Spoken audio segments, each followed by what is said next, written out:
আপনি এই কথাটা কি করে বলতে পারলেন? ইভেন ওখানে যে রোগীরা ছিল তারা বলতেছে যে আমাদের কোথাও যদি আঘাত লাগে সেটা যদি তাকে বের করে দেখাতে চাই সে দেখতে চায় না, বলে শরীর দেখাতে হবে না, জাস্ট মুখে বলেন। মানে আমার শ্বশুর এটা বলে।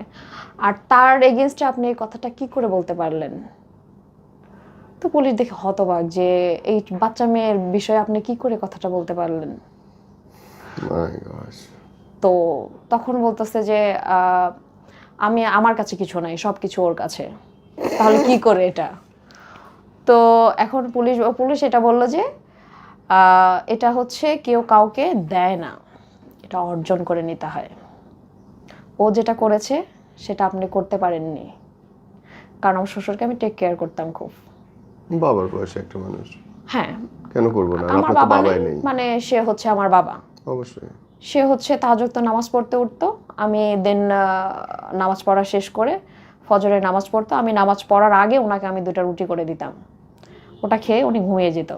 আমি তারপরে নামাজ পড়ে আমি কিছুক্ষণ পরে আবার রান্না টান্না করতাম, উনি গরম পানিতে গোসল করতো, গরম পানি করে দিতাম, দেন খাবার দাবার শেষ করতো, তারপর উনি চেম্বারে চলে যেত।